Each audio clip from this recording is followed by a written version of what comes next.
Hello again and welcome back to English Today. This is DVD 12 and the fourth DVD in your lower intermediate level. And in this DVD, we'll begin with another 2 episodes of our story, That's Life, followed by our special TV programs, which include 2 interesting discussions, one about the City of London and the other about migration. Then, in the grammar section, we will be learning more about comparative forms, and we'll be studying that very important tense, the present perfect, about how and when to use it. So, have fun. Good morning. Oh, thank you. Anne, there's a telegram for you. Oh, for me? I wonder who it's from. Oh, it's from Italy.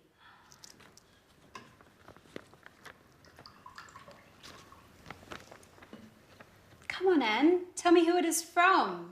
You know I'm dying of curiosity. It's from my sister, Kimberly. She says she's coming to visit me, and well, she's arriving on Thursday. Today's Thursday.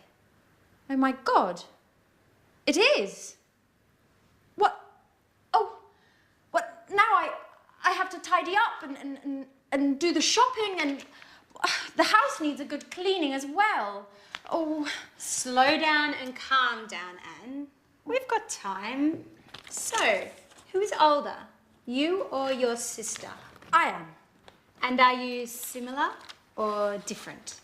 Well, we're quite different. She's shorter than I am, and she's got blue eyes. Hey, what are you talking about? About Anne's sister, Kimberly. She's arriving this afternoon. Great, I can't wait to meet her. Is she as cute as you, Anne? Well, stop being silly, Jack. You're the biggest joker I know. I have to get going now. Remember, don't leave the house in a mess. Is that all she thinks about when someone is coming? Cleaning, vacuuming, tidying up and dusting? Do you think Kimberly is worse than Anne? If so, we're going to have a lot of work to do. That's right. 2 sisters means twice the work.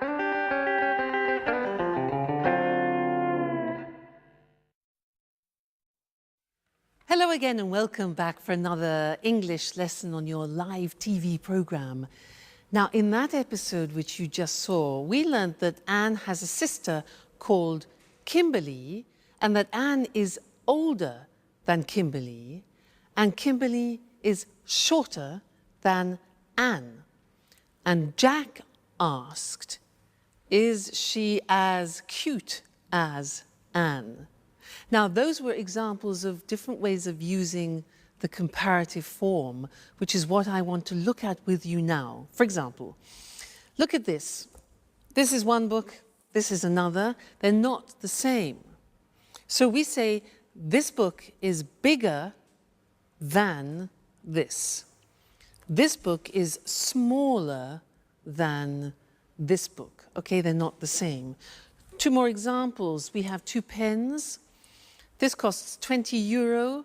This costs €7. So when we compare them, we can say this pen is more expensive than this pen, and this pen is less expensive than this pen, or this pen is cheaper. Remember adjectives with 1 syllable, cheaper than, but less expensive because it has a 3-syllable adjective. Now, the next thing is what happens when objects are the same. For example, look at this. Mr. Elephant. And look at this. Another Mr. Elephant. 2 elephants. These are exactly the same. So, when we compare them, we say this elephant is as big as this elephant. So we say as plus the adjective, and then as again, as big as. This elephant is as heavy as this elephant. So when two things are being compared and they're the same, we use as. So we'll look at the screen now and we'll see that in the written form. Okay, so we said at the beginning, when something is bigger, larger, we say more than. So London, for example, is more expensive than Paris. And when two things are the same size, like our elephants, we use as. So London is as expensive as New York. So these are comparatives of equality. And then the other example was when one thing is smaller than the other. So Paris is less than London, less expensive than. Paris is less expensive than London. All right, so 3 different ways of using the comparatives. And you'll find that very useful when you're having conversations with your friends. So remember, when they're the same, he is as big as he, the 2 elephants. Great. So enjoy your learning, and I'll see you again very soon. Bye.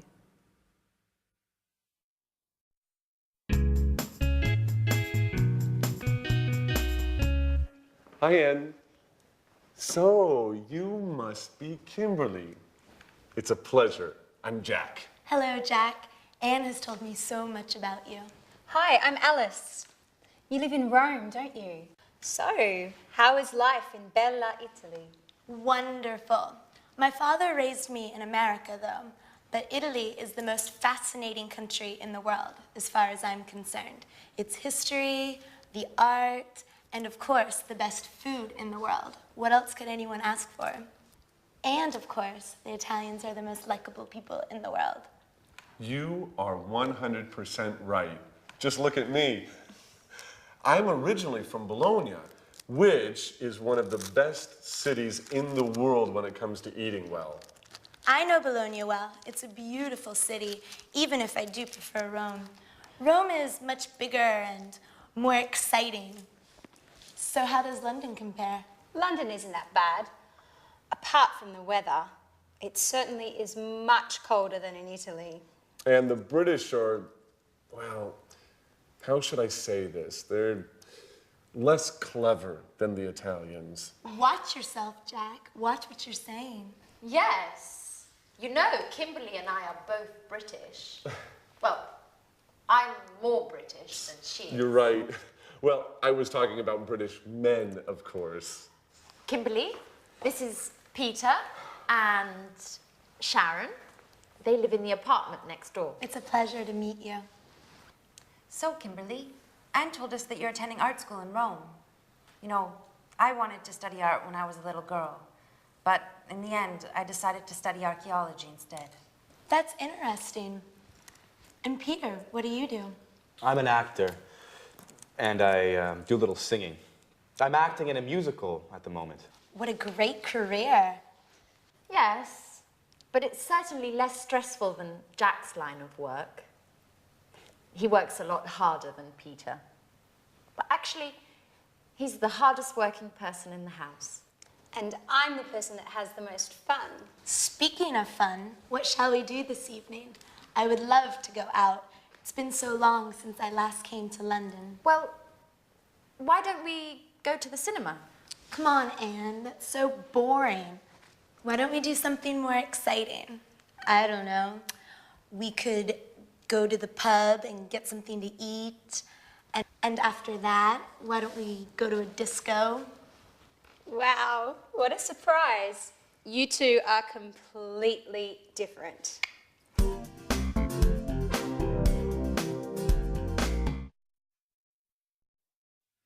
Hello again and welcome back. Did you hear what Jack said? He said the British are less clever than the Italians. Well, I'm not sure I agree with that.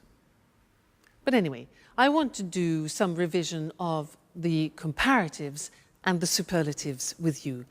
Now, do you remember that in order to formulate the comparative and superlative, you have to look closely at the adjective? If the adjective is one syllable, like short, for example, the comparative is shorter than. But if the adjective is three syllables or more, like beautiful or expensive, we say more expensive than. What happens with two-syllable adjectives ending in Y, like funny?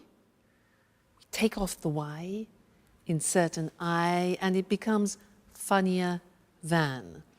All right, so are you ready to try? I will give you an adjective, and you must tell me the comparative. Okay? So, cold. Colder than. Great. One syllable. Next, good. Gooder than. No. An exception. Good. Better. Do you remember those exceptions? Very important. Don't forget, good is an exception. Good. Better than. Next, likable. Yeah, likable, more likable than. Great. Dirty. Very good. Dirtier than. Bad. Yes, worse. Remember, it's an exception. Bad, worse than. Very good. Next one. Far. It's another exception. Farther than. Okay. Hard. Harder than. One syllable. Difficult. More difficult than. Great. Now, superlatives. I'm going to give you an adjective and you give me the superlative. So, tasty. It's the tastiest. Okay, the tastiest. Remember, with the superlative, you put the in front of it. Next one. Beautiful. Three syllables. The most beautiful. Great. Next one, good. The best. Wonderful. Yes, it's an exception. Great. The best. Next one, high. The highest. Great. Noisy. The noisiest. Bad.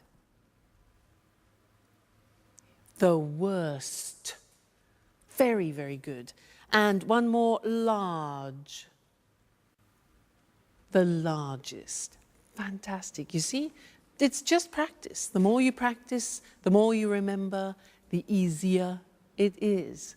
Great. Well, congratulations. And I'll see you again for some more grammar in the next lesson. Bye.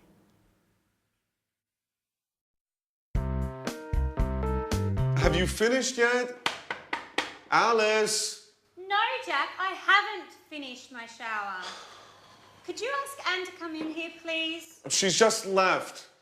Come on, I'm pleading with you, Alice. I'm late. Okay, I've finished. Calm down. The bathroom's all yours. Finally, you've been in there for over an hour.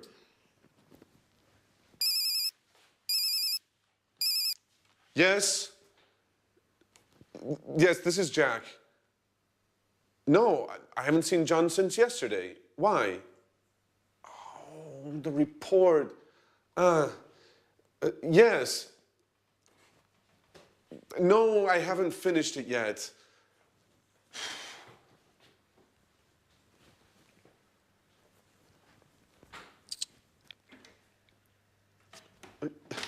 Yes, I know it's important. Anyway, I've already started writing it. Yes, I'll send it to you as soon as it's finished. Excuse me? Listen, I'll call you later. Okay.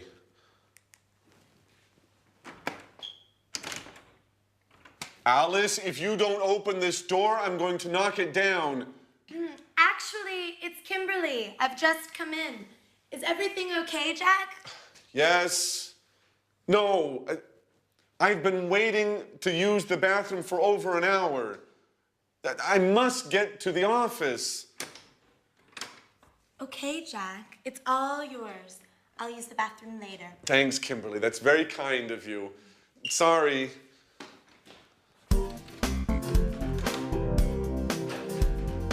Hey, Jack, have you seen my watch? I've probably left it in there.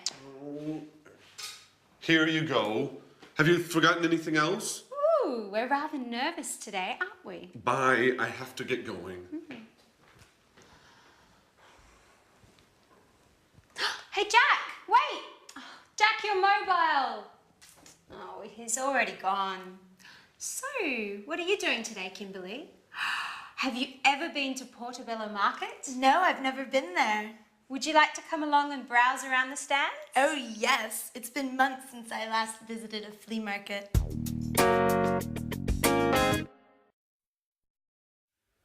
Well, Jack is becoming more and more Italian, don't you think? Now, in that last episode, our friends were using a new tense which we haven't yet studied together, and I want to look at now. Let me give you some examples of what they said. Alice said, I haven't finished my shower. Jack said, she's just left. He also said, you've been in there for more than an hour. Alice asked, have you seen my watch? And then Alice also asked Kimberly, have you ever been to Portobello Market? And Kimberly said, no, I've never been there. Now, these are all examples of the present perfect tense, very important tense in English, which I want to look at with you now. At the moment, we want to look just at the construction of the present perfect. Now, as from the examples you heard, I was using the auxiliary have and has, followed by what we call the past participle. Now, let me just explain the past participle. Let's take some regular verbs. Live, the past tense of live is lived, and the past participle is also lived. So in the verb paradigm, it's live, lived, lived. And that's the same for all regular verbs, so that's easy. Watch, watched, watched. Start, started, started. So the third column is our past participle. Now things change in the irregular verbs. Let's look at an example. Go. The past tense of go is went, and the past participle is gone. Go, went, gone. You see it changes. Another example, begin, past tense began, and then begun, the past participle. Fly, flew, flown, past participle. Now here, like the past tense, you have to memorize them by heart. That's the only way. So in the verb paradigm, you need the third column in order to construct the present perfect tense. Let's look at some positive sentences. I've paid. Now, we contract I have into I've, as we always do in English. I've paid. Pay, paid, paid. You've forgotten. You have forgotten. Forget, forgot, forgotten. She's left. She has left. Be careful, because you see the abbreviation is she's. It's not the verb is, it's has. She's left. Leave, left, left. Okay? He's arrived. It's finished. Contraction always. We've won. Win, won, won. You've understood. Understand, understood, understood. And they've changed. Negative form is easy. The auxiliary goes into the negative haven't or hasn't. Look at the examples. I haven't found it. And he hasn't seen it. See, saw, seen, past participle, okay? Question form, you invert the auxiliary, the subject, as always. So, have you eaten? Eat, ate, eaten. And has she moved? Okay, so these are the examples of how you formulate the present perfect. Now, in the next lesson, we're going to look at when we use the present perfect, which is a little bit more tricky. But now let's go back and see what's happening to our friends. Jack arrives home and he's very tired. Let's go and join them. Bye.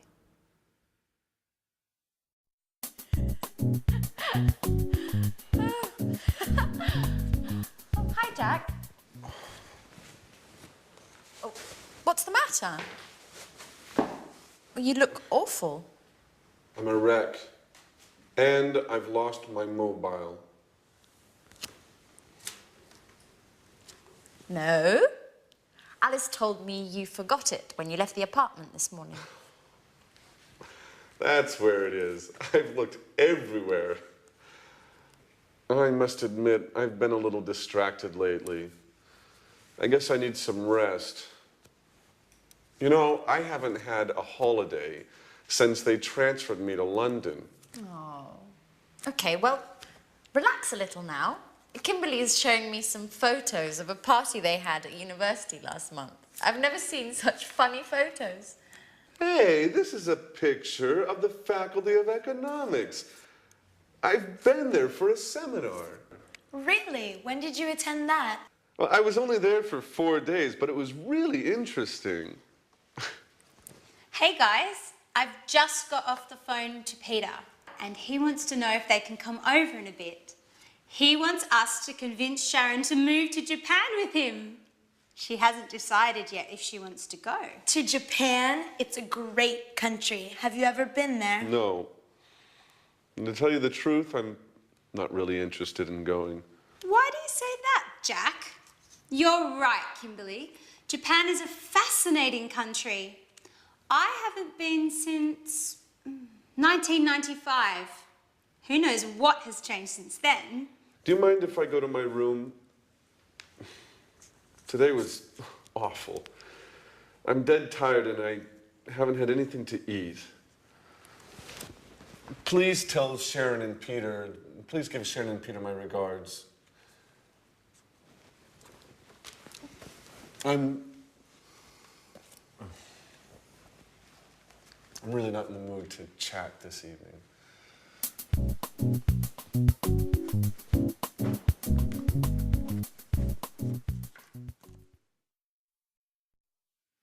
Jack, I haven't had anything to eat yet. That's just an excuse. But it's interesting for us because he used the present perfect with yet. I haven't had anything to eat yet. And in this lesson, I want to help you understand when we use the present perfect. Okay? Now, remember when we studied the past tense, I gave you an acronym, this, oil, way, on, in, last, when, ago, yesterday, because we use the simple past with definite time in the past. Well, I have another acronym for you to help you with the present perfect, and here it is. Genie. Now, these represent time words which are indefinite. They describe indefinite time. So can you guess what they are? J. J is just. I have just seen him means like 2 seconds ago, just now, recently. Just. This one here. England. Used in questions, it's ever. Okay, so have you ever been to England? Ever means sometime in your life. All right, so ever. Next one, A. I've already seen it. Already means something that you have done. It's something that is finished in the past. I've already seen it. Okay? This one here is the opposite of this. Ever. never. Good. I have never been to England. Just, ever, already, never, and this one, that's what Jack said. I haven't eaten yet. Yet means an action which hasn't been completed. So yet. I want to look at these on the screen with you now and see where we put them in the sentence, because that's important. Just, ever, already, never, yet. There they are. You see them written, just, ever, already, never, yet. So, they are indefinite time words. Look at them in the sentence. I've just come. Do you notice where it is? It's before the past participle. After the auxiliary, before the past participle. I've just come. Second example, have you ever been there? Ever is before the past participle. Great. He's already gone. It's before the past participle. And I've never seen them before the past participle seen. So just, ever, already, and never are before the past participle. Look at the last one. I haven't finished yet. Notice that yet is the exception and it comes after the past participle. So you need to remember that. Yet is the exception. All right, so try and learn this. Just, ever, already, never, yet. When you're in the bath, just repeat it. Just, ever, already, never, yet, present perfect. All right, it will really help you when you're in conversation. And don't worry, we haven't finished with the present perfect. We will be saying other things about it in the future. So, happy memorizing. And I'll see you again soon. Bye. Hello, and welcome to this week's edition of Let's Talk, the discussion program with our commentators, Tom and Marie. Good evening, everyone. Good evening. Oh, Tom, you went to London last week, didn't you? You told me you had a meeting with an important businessman. Yes, I did. I interviewed the chief executive of a major UK financial group. He works in the city. So, you visited the heart of international high finance. Interesting. Yes, it was interesting, actually. You know, the city is very small, but very important in the world of finance. I mean, did you know that the City of London, that's its full name, is just 1 square mile, or 2.6 kilometers, and that only 7,000 people live there? Really? So few people? Yes, only 7,000 people live there, but more than 320,000 people a day commute into the city to work there. Wow, 1/3 of a million commuters every day. Can we explain to our viewers just why this part of London is so important? Of course. The city is a global financial centre with hundreds of banks, financial exchanges, insurance companies and investment companies. You know, there are more than 500 companies in the city. That's right. And it also has several important commodity markets. The city's the place to buy commodities such as oil, gold and silver. In the city, people carry out all kinds of financial transactions. They borrow money, save money, invest money, buy and sell commodities, buy and sell insurance for all kinds of things, from oil tankers to skyscrapers. Exactly, Marie.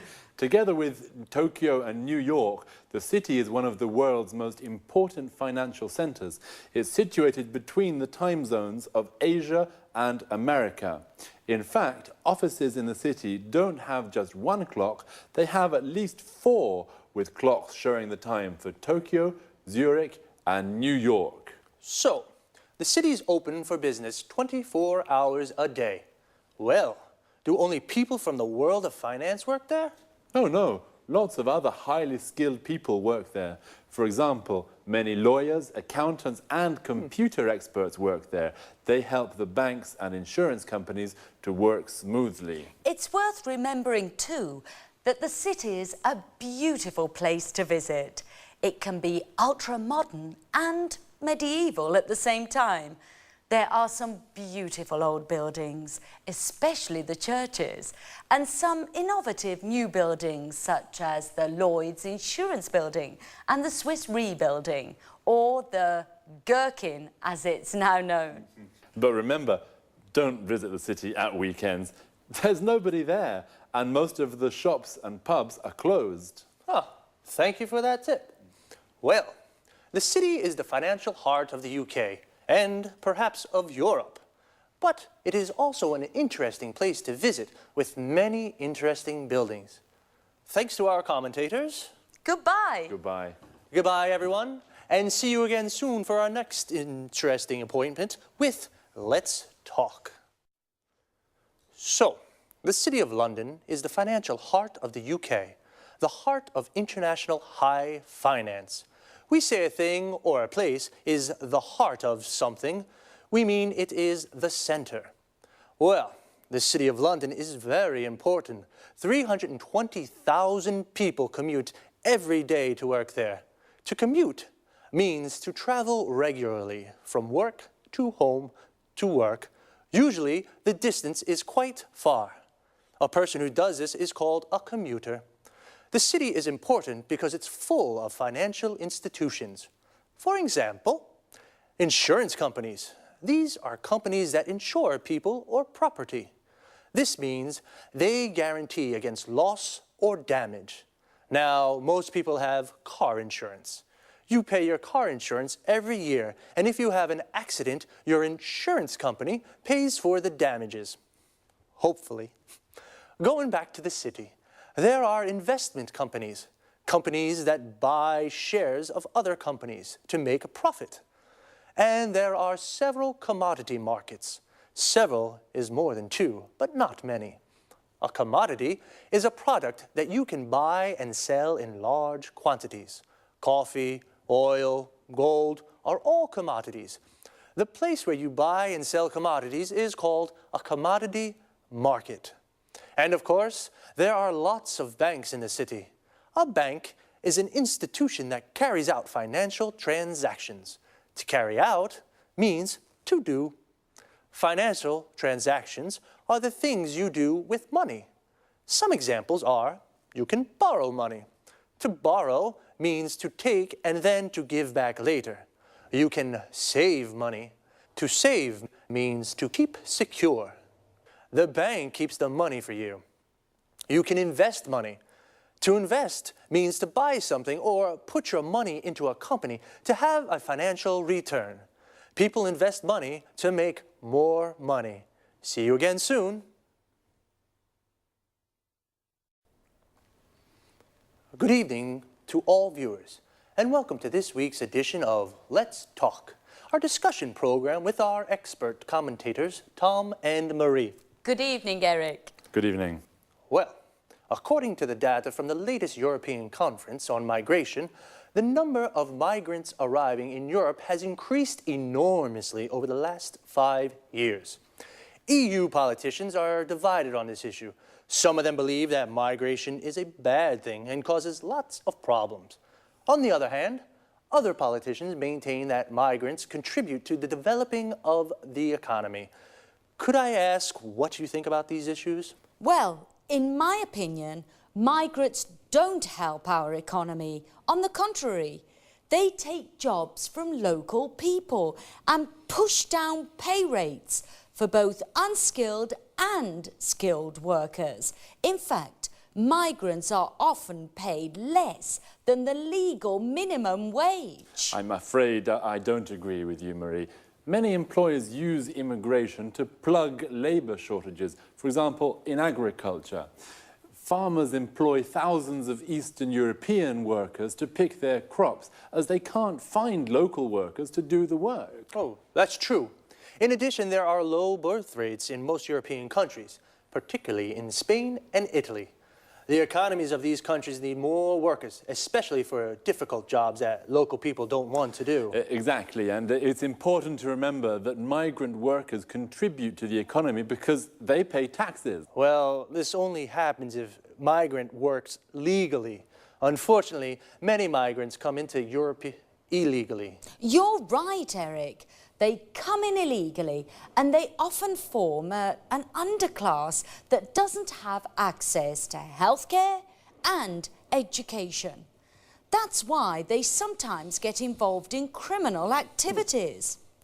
I think some immigration is okay, especially if the immigrants are asylum seekers or refugees who can't return to their home countries. Apart from this, I think European governments should put a stop to immigration.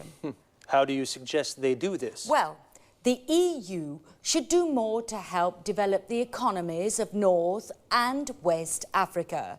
This would help economic migrants, migrants who come to Europe to work, to stay at home, find a job, and develop their local economies. Come on, Marie. Today, the world is a global village. People have always moved around the world. Don't forget, for example, the millions of Europeans who migrated to North America at the beginning of the last century. They experienced the same problems that the Africans are experiencing today. That's right, Tom. Migration is as old as the human race. People have always moved to where it is possible to make a living. Maybe we should get used to the ideas that our society is becoming more and more multiracial. Okay, this discussion has been very interesting, but unfortunately it is time to say goodbye to Tom and Marie. Goodbye, Eric. Goodbye. Goodbye. Goodbye, and see you again soon for our next installment of Let's Talk. First of all, let's look at the difference between migration and immigration. Migration is the movement of people from one country to another. A migrant is a traveler who moves from one country to another. There are two kinds of migrants: economic migrants, who come from poor countries and look for work in Europe, and asylum seekers and refugees, people who must leave their home country because their lives are in danger there. Immigration is the migration of people into a country to live there. So, an immigrant is a person who goes to a foreign country to live there. Data shows that the number of migrants coming to Europe is increasing. Data is another word for information, usually numbers. Well, there are divided opinions in the EU. The EU stands for the European Union. Some EU politicians think it's a good thing because migrants contribute to the development of European economies. This means they help the economy to grow. How do they contribute? They pay taxes. Tax is the money we pay from our salaries to the government. And employers, these are the people who give jobs to other people, use migrants to plug labor shortages. This means they give jobs to the migrants because there are no local people to do the work. Other EU politicians think immigration is a bad thing because migrants push down pay rates. This means they reduce the amount of money that people are paid. How do they push down pay rates? They are often paid less than the legal minimum wage. This is the lowest legal salary a person can receive. Some migrants work illegally.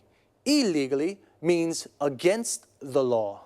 Migrants who pay taxes work legally. Legally means following the law. I'm afraid I have to say goodbye now. I'll see you next time for another discussion on Let's Talk.